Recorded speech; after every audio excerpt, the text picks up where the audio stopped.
আলহামদুলিল্লাহ ওয়াসসালাতু ওয়াসসালামু আলা রাসূলিল্লাহ। ইসলামী আন্দোলনের কর্মীদের প্রাথমিক পুঁজি অধ্যাপক গোলাম আজম সাহেব।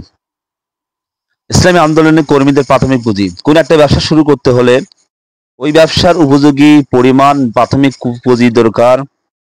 যেমন 20-25 হাজার টাকা দিয়ে পান বিড়ি সিগারেটের দোকান শুরু করা যায়, কিন্তু 1 লাখ টাকার কম মুদির দোকান বা কয়েক লাখের কমে কাপড়ের দোকান শুরু করা যায় না। এই পরিমাণ টাকাকে প্রাথমিক পুঁজি, প্রাইমারি ক্যাপিটাল বলা হয়। দোকানে যাবতীয় খরচাদির পর এমন পরিমাণ লাভ হতে হবে যাতে পুঁজিটুকু কায়েম থাকে। লাভ কম হলে খরচ চালাবার জন্য এ উপমহাদেশে ইসলামী আন্দোলনের প্রতিষ্ঠাতা মাওলানা মওদুদী রহমতুল্লাহ আলাইহি লিখিত ইসলামী আন্দোলন ও সাফল্যের শর্তাবলী নামক বিখ্যাত বইটিতে এ বিষয়ে অত্যন্ত চমৎকার ভাষায় প্রয়োজনীয় জ্ঞান দান করা হয়েছে। তিনি প্রথমে উল্লেখ করেছেন যে ইসলামী আন্দোলনের কর্মীদের মধ্যে 4টি গুণ থাকা আবশ্যক, আর কর্মীরা যখন একজোট হয়ে সাংগঠনিক হিসেবে কাজ করবে তখন আরো 4টি সাংগঠনিক গুণের দরকার হবে। কর্মীদের ব্যক্তিগত 4টি গুণ এবং সাংগঠনিক 4টি গুণ মিলে মোট 8টি গুণ হলো ইসলামী আন্দোলনের প্রাথমিক পুঁজি। ইসলামী আন্দোলনে আমার দীর্ঘ অভিজ্ঞতা থেকে আমি অত্যন্ত সুস্পষ্ট ভাষায় ঘোষণা করছি যে ইসলামী আন্দোলনের কোনো কর্মী একসময় বেশি অগ্রসর হওয়া সত্ত্বেও যখন ঢিলা হয়ে যায়, পিছিয়ে পড়ে যায়, তখন তার মধ্যে ওই ব্যক্তিগত ওই 4টি গুণের যে কোনোটির অভাব দেখা দেয়। সংগঠন যে কোনো উপজেলা, ইউনিট, ওয়ার্ড, ইউনিয়ন, থানা, জেলায় তখনই সমস্যা সংকট দেখা দেয় যখন সেখানে সাংগঠনিক ওই 4টি গুণের কোনো একটির অভাব দেখা দেয়। ইসলামী আন্দোলনের 4টি গুণ। ইসলামী আন্দোলনের 4টি গুণ। জামাত ইসলামী 4টি সংগঠন ইসলামী আন্দোলনের: জামাত ইসলামী, 2 ইসলামী ছাত্র শিবির, 3 ইসলামী ছাত্র সংস্থা, 4 শ্রমিক কল্যাণ ফেডারেশন। এই 4টি সংগঠনের মাধ্যমে ব্যক্তি গঠনের দায়িত্ব পালন করা হচ্ছে। তাই কর্মীদের ব্যক্তিগত 4টি গুণ ও সাংগঠনিক 4টি গুণের গুরুত্ব এ সবকটি সংগঠনের সকলের জন্য সমভাবে গুরুত্বপূর্ণ। কর্মীদের ব্যক্তিগত 4টি গুণ।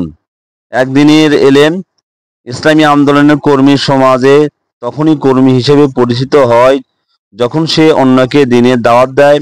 মানুষকে ইসলাম সম্পর্কে বোঝাবার চেষ্টা করতে হলে ইসলামের সঠিক জ্ঞান হাসিল করতেই হবে। যে নিজেই ইসলামকে ঠিক মতো বোঝে না সে অন্যকে কেমন করে বোঝাবে? এই বিষয়ে কয়েকটি কথা দিকে খেয়াল রাখতে হবে।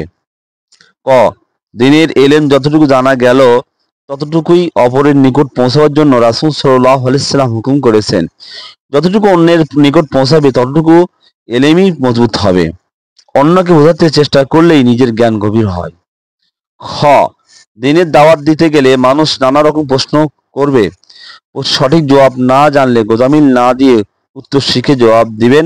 এভাবে দাওয়াতি কাজের ফলে জ্ঞান বাড়তে থাকবে। গ, দাওয়াতি কাজ কমিয়ে দিলে নিজের হাসিল করা এলেমও কমতে থাকে। ইসলামী এলেমের প্রতি ইয়াকিন বা অবিচল বিশ্বাস। দ্বীনের দাওয়াত দিতে গেলে এমন সব লোকেরও নাগাল পাওয়া যায় যারা ইবলিসের যোগ্য খলিফা হিসেবে ইসলাম সম্পর্কে এমন সব কথা বলে যা কর্মীর মনেও সন্দেহ সৃষ্টি করতে পারে। ইবলিসের নিকট কুযুক্তির অভাব নাই। মহাজ্ঞানী লোককেও ধোঁকা দেওয়ার যোগ্যতা তার আছে। ইবলিসের শাগরিদেরা নানা অজুহাতে ঝগড়া বাঁধিয়ে দেয়। তাছাড়া ইসলাম বিরোধীদের দাপটে এবং বাতিল শক্তির প্রভাব প্রতিপত্তি দেখে ইসলামের সত্যতা সন্দেহ বা ইসলাম বিজয় সম্পর্কে নিরাশা সৃষ্টি হতে পারে। একমাত্র মজবুত ইমানি ইয়াকিনই সব রকম অবস্থায় কর্মীকে সবল রাখতে পারে। কর্মীকে দৃঢ়ভাবে বিশ্বাস করতে হবে যে আল্লাহ তাআলার দেওয়া জ্ঞানে সামান্য ভুলও নেই। কর্মী যদি কোনো প্রশ্নের জবাব দিতে না পারে তখন এই কথা খেয়াল করবে যে আমার জ্ঞানের অভাব থাকতে পারে, আল্লাহর জ্ঞান অসীম। কোনো প্রশ্নের জবাব আমার জানা না থাকলে এই জন্য ইসলাম দায়ী নয়। ইসলামের জ্ঞান সম্পূর্ণই অবশ্যই নির্ভুল ও যুক্তিপূর্ণ। ইসলামের এলেমের প্রতি এই অবিচল বিশ্বাসী কর্মীর প্রধান ঢাল, যা ইবলিস এবং তার খলিফা শাগিরদের খপ্পর থেকে তাকে রক্ষা করবে। আমল বা চরিত্র।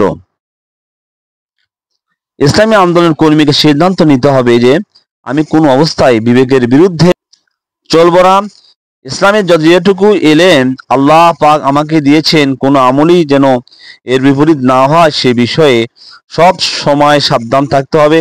যে নিজের ব্যক্তিগত জীবনে ইসলামের বিধিবিধান মেনে চলে না এবং যার চরিত্রে সাচ্চা মুমিনের গুণাবলী দেখতে পায় না, সে যখন অন্যকে দিনের পথে ডাকে তখন সে হাসির পাত্র হয়ে পড়ে। নিজের জীবনে যে দিন কায়েম করে না, সে গোটা দেশে আল্লাহর আইন কায়েমের কথা বললে তার কথাকে কান দিবে। কর্মীর মধ্যে এটুকু যোগ্যতা সৃষ্টি হতে হবে যে আল্লাহ পাক যে কাজে খুশি শুধু তাই করবে, যে কাজের দিন অসন্তোষ সে কাজ কোনো অবস্থায় করবে না। এর ফলে ওই মানের চরিত্র গড়ে উঠবে যা কর্মীকে দুনিয়া আখিরাত সত্যিকার সাফল্য দান করবে। একামতে দিনকে জীবনের উদ্দেশ্য মনে করা। দুনিয়া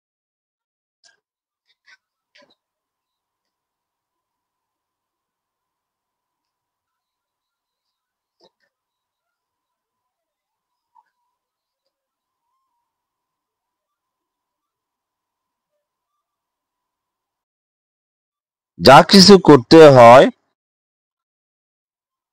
তা করব, বেঁচে থাকার প্রয়োজনেই। কিন্তু বেঁচে থাকার উদ্দেশ্য কি? কি জন্য বেঁচে থাকবো? আমার জীবনের উদ্দেশ্য কি? শুধু পশুর মতো খেয়ে দিয়ে বেঁচে থাকা?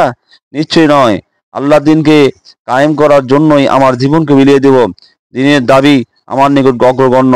যে কর্মী এভাবে জীবনে চলার সিদ্ধান্ত নেয় সেই তার 24 ঘন্টার কাজ হিসাব করে চলে। সে ইসলামী আন্দোলনের দাবি পূরণ করাকে প্রধান কর্তব্য মনে করে। কর্তব্য পালনের জন্য বেঁচে থাকার প্রয়োজনে যা কিছু দরকার ততটুকুই করবে। দুনিয়ার উন্নতি, ধন দৌলত, মান সম্মান, সুযোগ সুবিধা তার জীবনের উদ্দেশ্য হিসেবে গণ্য নয়। দিনের দাবি পূরণ করার জন্য দুনিয়ার যতটুকু নিয়ামত আল্লাহ পাক দান করেছেন তাতেই সে সন্তুষ্ট থাকে। দুনিয়ার সুখ সুবিধার স্বার্থে সে কিয়ামতের দিনের দায়িত্ব কখনো অবহেলা করে না। এই দায়িত্ব পূর্ণরূপে পালন করার সাথেই সাথেই সে দুনিয়ার উন্নতির জন্য যতটুকু সম্ভব চেষ্টা করে। চতুর্থ গুণটি গুরুত্ব। ইলম, ইয়াকিন, আমলের গুণ অর্জনের লক্ষ্যে অগ্রসর হতে থাকলেই এক পর্যায়ে একজন কর্মী সংগঠনের রুকন বা সদস্য হয়। একটি নির্দিষ্ট মানে না পৌঁছলে কোনো সংগঠনের সদস্য করা হয় না। কিন্তু দুঃখের সাথে লক্ষ্য করা যাচ্ছে যে কোনো রুকন সদস্যের মান কমে যায়, কিন্তু রুকনিয়াত সচেতনতা হারাতে বাধ্য হয়। কোনো অভাবেই এই দুর্দশা দেখা দেয়। আমার চ্যানেলটি সাবস্ক্রাইব করুন, লাইক দিন, আপনাদের সুন্দর মতামতের জন্য কমেন্ট করুন। সবাইকে ধন্যবাদ।